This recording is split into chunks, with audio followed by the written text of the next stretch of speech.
Hello everyone, welcome to Weeb the People, a podcast dedicated to all things anime, from the perspectives of an advanced viewer, casual, and beginner. I am your host, Daniel. If you've seen A Dog's Purpose, you don't need to worry about what's going into that COVID vaccine. My name's Malcolm. And if you're a fan of cars, know that you are among the ranks of Osama bin Laden. My name's Jake. Oh, that's where no, he's just a fan of cars, so that's one thing. There's something you share in common. The movie, not the automobile. Well, maybe the automobile too. Not the automobile. You never know. And we also, at some point in your life, you both were supported by the U.S. government, so you can think about that one too. And speaking of other famous movies, Shrek just got inducted into the Congressional Hall of Fame, or whatever their equivalent is, for movies that have affected culture to the point where they need to be put in a museum, just like Nicolas Cage recommends. So congrats, Shrek. The meme. It's gonna live forever far. now. Went too far. Not far enough. All right. Well, in today's episode, we'll be reviewing and discussing some Japanese folklore / folk tales. See, it's topical because there's a bunch of folklore in Shrek, so it all ties in together, you know. So for this one, this is going to be just a brief overview of the story. We're not going to deep dive and become the Myths and Legends podcast. There's already is one like that. So my name is William Shakespeare the 12th. Malconius Hamiltonius the Third. This is the story of. But yes, so no massive dives. Just a quick overview of 5 either folk tales or stories that are common in Japanese folklore and stuff. So look forward to that. Yeah, if you guys have any questions, suggestions on what y'all would want us to talk about, or which shows you would like to recommend to us to discuss about, feel free to DM us on any of our social medias or email us at our email. So with that, let's get down right to it. So the first one that we got on the list is the Legend of Momotarou, which is probably the biggest one. So it's fitting that we start off with that one. So with that, the Legend of Momotarou is one of the most popular ones in Japan, with most Japanese having grown up with the story as kids. Momotarou was born from a giant peach, aka James the Giant Peach. Haha, there it is, got him. Which was found floating down by a river by an old childless woman who was washing clothes there. Really important that they put the childless in there. Yeah, exactly. Yep. Not just because it factors in later. The woman and her husband discovered the child when they tried to open the peach to eat it. The child explained that he had been bestowed by the gods to be their son. Hey, yo, what's good? I'm in this peach, and I'm gonna be your kid. I'm just picturing the fucking LSD trip these people were on, opening a peach up and seeing a little baby like, hey, what's up? I'm so Hey, what's up? And then 2018, and they're like, let's make this into a movie, boom, Boss Baby. And then for those of you, what that reminds me of is the scene from one of the later animes that came out last season. What was it, the overpowered demon king at Magic Academy, whatever. There's a scene with him when he's a little baby, and then the mother's like, "Oh yeah, our son's born, whatever." And what are we gonna name him? And then the baby himself's like, "Oh yeah, my name is Anas Voldigold." And everybody's like, "What the fuck? The baby just talked." Well, that saves us a lot of trouble, huh? I don't have object permanence, so you're gonna have to remind me who you guys are. Yeah. The couple named him Momotarou from Momo Peach and Taro, eldest son of the family. Not very creative there, but it happens. When he matured into adolescence, Momotarou left his parents to fight a band of Oni, which are basically demons or ogres, if you will, who marauded over their land by seeking them out in the distant island where they dwelled, a place called Onigashima, or Demon Island. What's up? What is this, Goblin Slayer, James the Giant Peach? Man? Boy, child? James the Giant Goblin Slayer, who happens to live in a beach. En route, Momotarou met and befriended a talking dog, monkey, and pheasant, who agreed to help him in his quest in exchange for a portion of his rations. This is nice. The Kung Fu Panda! A.k.a. Kibi Dango, or I don't even know how to say that in English. Malay dumplings? I don't fucking know. Anyway. Mullet dumplings. It's a grain. Business in the front, Not party mullet. in the back. At the island, Momotarou and his animal friends penetrated the demon's fortress and beat the band of demons into surrendering. Momotarou and his new friends returned home with the demon's plundered treasure and the demon chief as a captive. All's well that ends well. Kung Fu Panda! very close. Oh It's very my close. God. I could see where there's some IP bleed over right there. Mm-hmm. That's interesting. Okay, so now I know the name Momo, like where that comes from.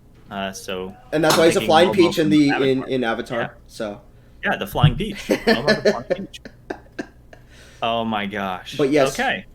Big thing is that in a lot of Japanese folklore and folk tales, Oni are going to come up a lot. That's just like a thing that always. It's like their version. I mean, ghosts live or like are also a thing in Japan, and like spiritual entities. That's called yokai. But Oni in and of themselves are like a big influence within Japanese culture as well.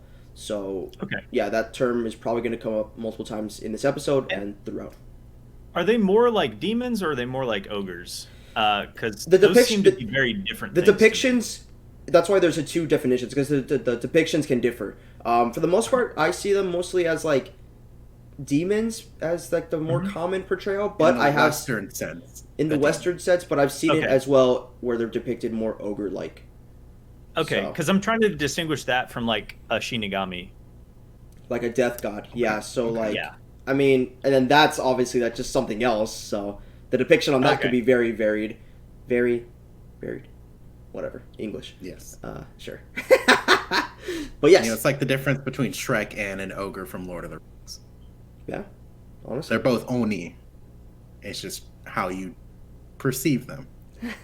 Your own characteristic portrayal of them. But yes, that is the Legend of Momotarou. Next up, we have another cool legend. I love this one because FGO legend as well. FGO has his character in it. But it's the Legend of Kintarou / Kintoki. Kintarou, often translated as Golden Boy, is a folk hero from Japanese folklore. A child of superhuman strength, he was raised by a Yama-uba, which is a mountain witch, on Mount Ashigara. Kintarou was active in, I'm not even going to say that word, plump and ruddy, wearing only a bib with the kanji for gold on it. Yeah. So, just you're aware, y'all, for most of this, I basically just copy and pasted from Wikipedia, so thank you, Wikipedia writers. This is your credit, not mine. Hey, just for the show, try to pronounce it. Just do your No, I'm not. And, indefatigable. Indefatigable. Indefatigable. I can't even see you. Hey, I'm the Giorno Giovanni. Where are we getting hung up on here? Indefatigable. This one. Indefatigable. Indefatigable. Okay. Could not be fatigued. Well, Yes. yes, but like, I mean, yes. It's a weird word. It's a I've weird never word. seen that before in the English language. I've never seen it either, so that's why I didn't say it. Indefatigable. Because unlike Japanese or Spanish, you can't just look at it and then just say it, and it's easy. There's no... In English, it's just... There could be any number of different sayings for that, so I don't know. Yeah. Okay. But yes, continuing on. Wearing only a bib with the kanji for gold on it. His only other... Oh, fuck. No, don't tell me. Accoutrement was There a we go. hatchet. Man, whoever wrote this loves to use, like, random, like, never before seen... Those are some AP words. for Honestly? Those are Y'all some want to AP see words. what an 1800 on the SAT looks like? An accoutrement. It's right here. I think they changed the SAT. I think it's 1600 is max. But anyway, he was bossy to other children. So his friends were mainly the animals of Mount Kintoki and Mount Ashigara. He was also phenomenally strong, able to smash rocks into pieces, uproot trees, and bend trunks like twigs. His animal friends served him as messengers and mounts, and some legends say that he even learned to speak their language.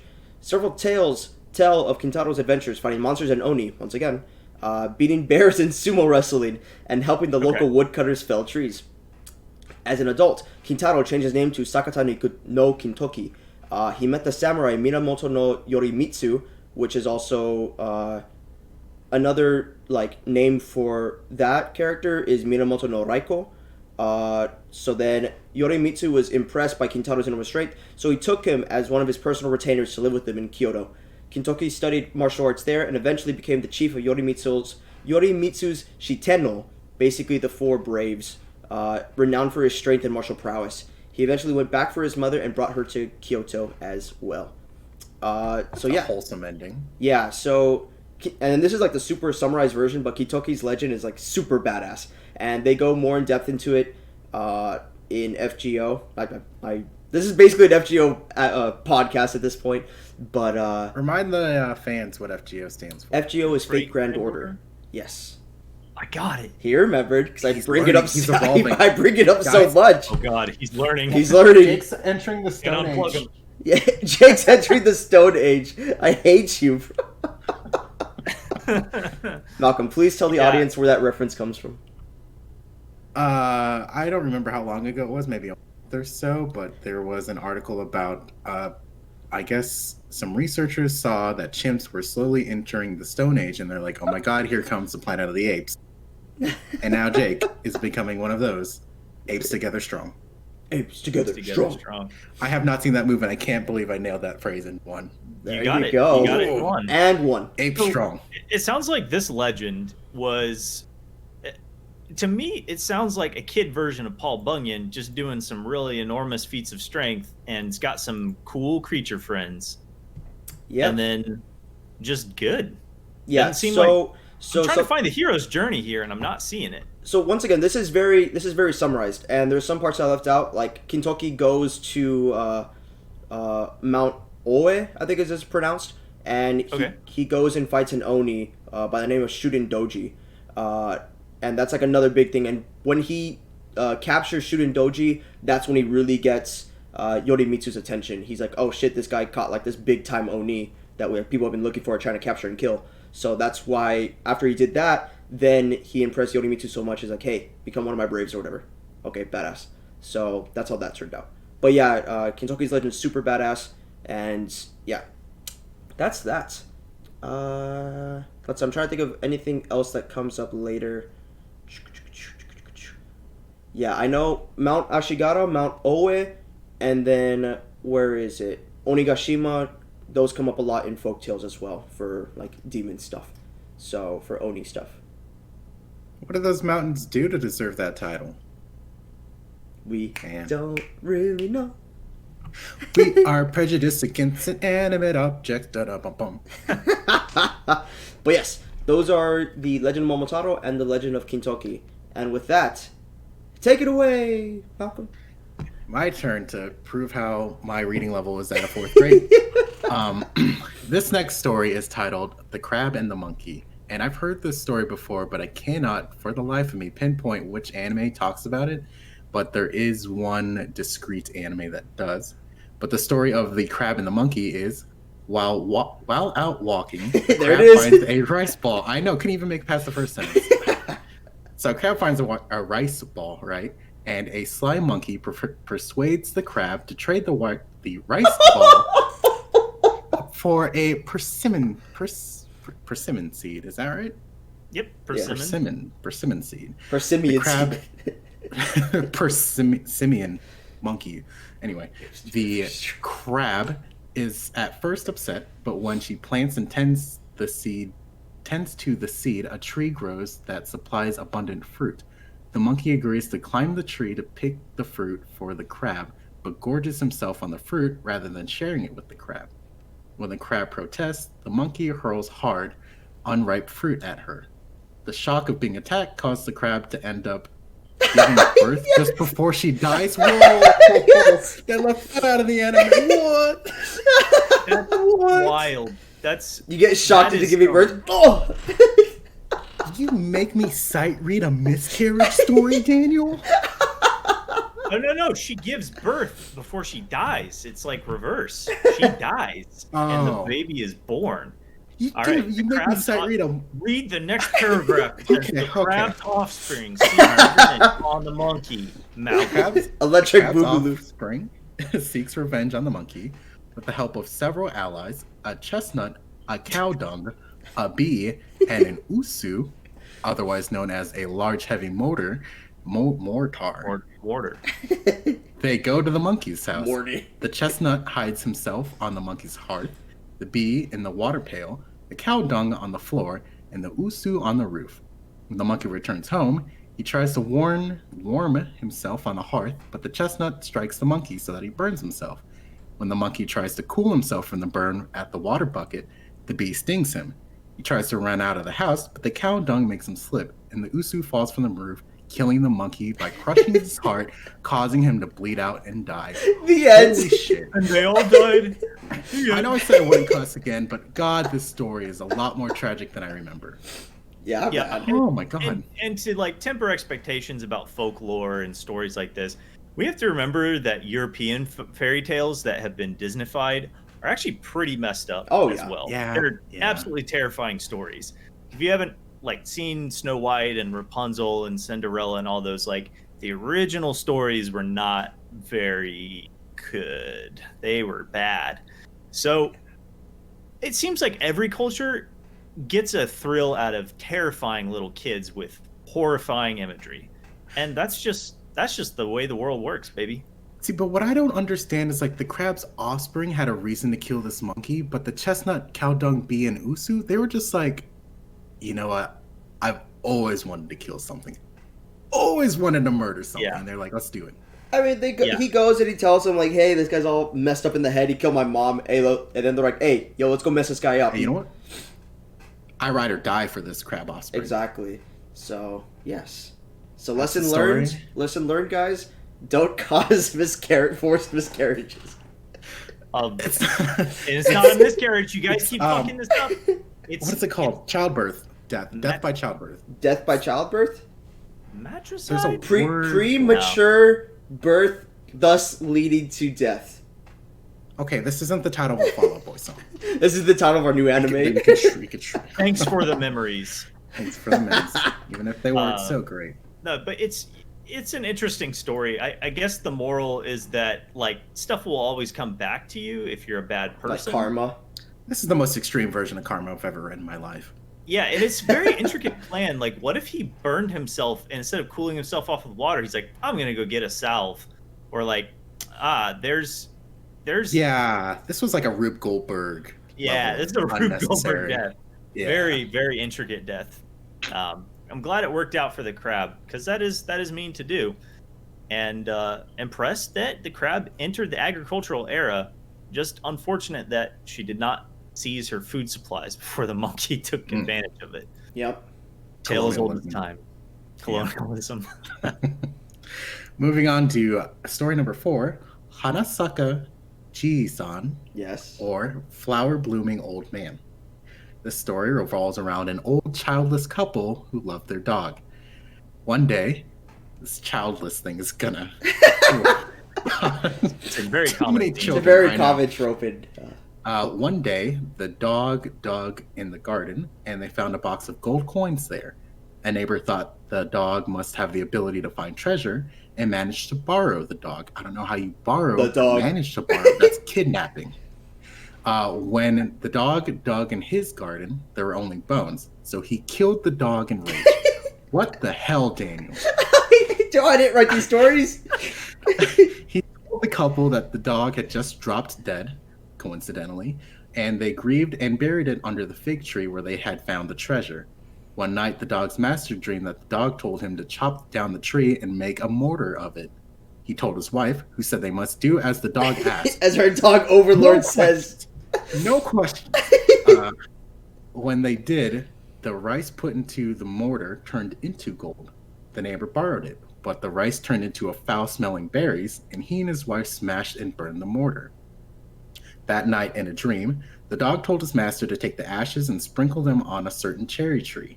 And when he did, the cherry trees came into bloom, and the daimyo, or feudal landlord, passing by, marveled and gave him many gifts.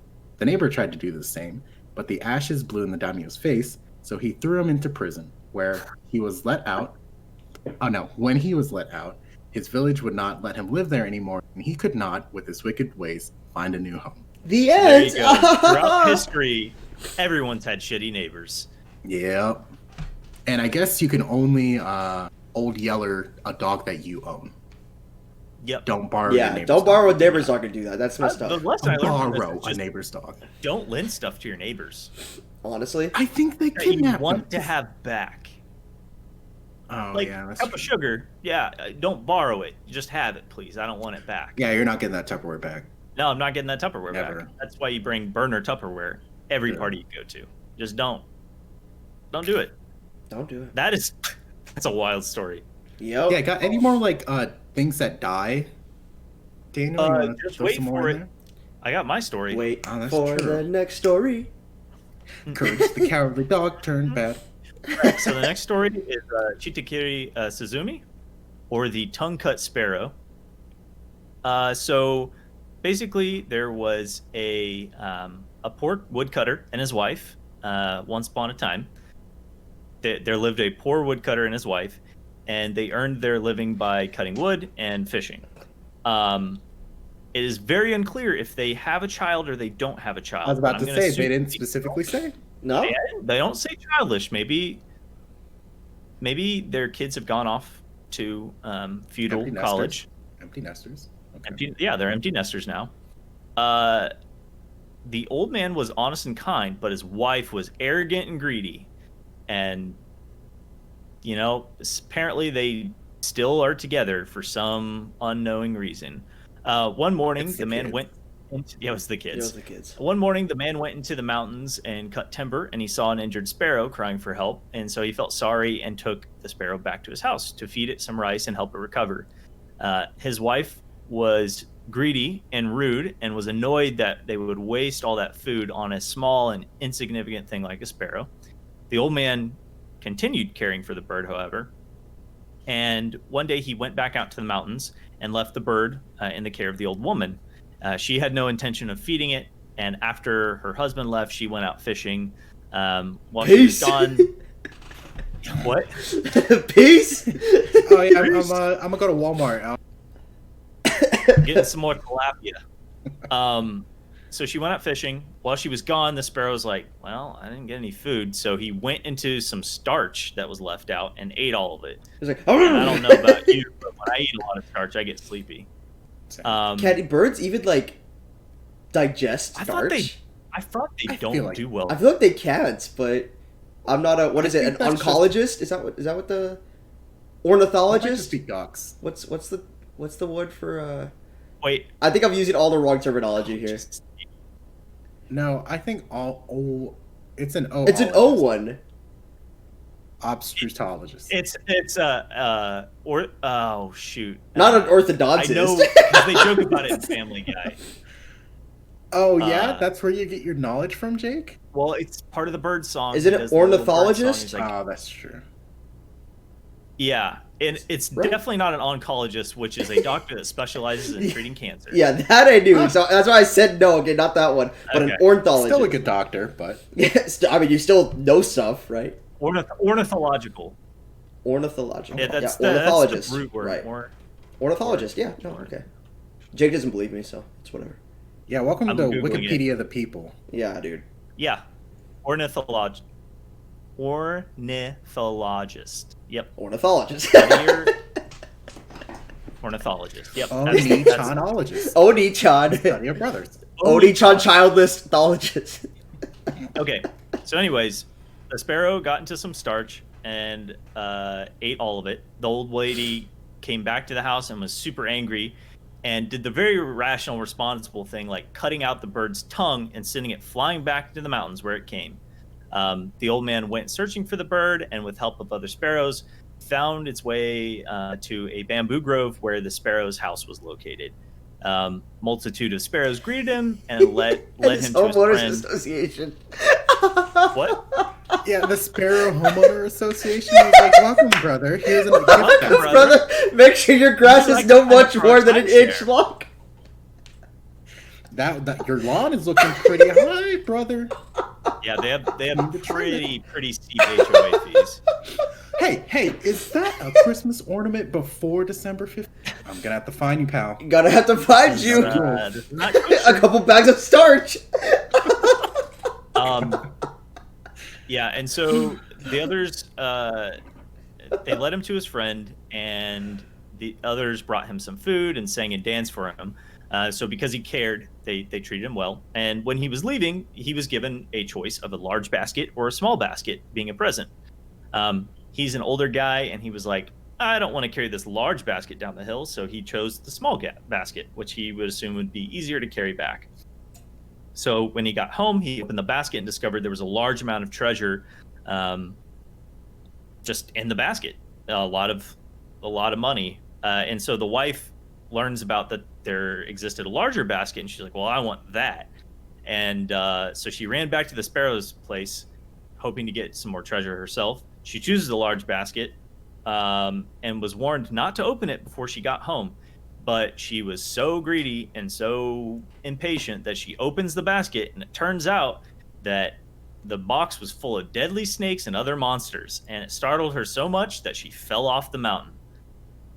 The end. And that's the end of that story. So they were planning to kill the old man? That's what I possibly? said. What if he picked the large basket and he's like, and they're like, don't open it till you get home. And he's like, okay, reasonable request. Gets home. It's just snakes. What do I do with this? Why would you give me snakes? Now they're at my house.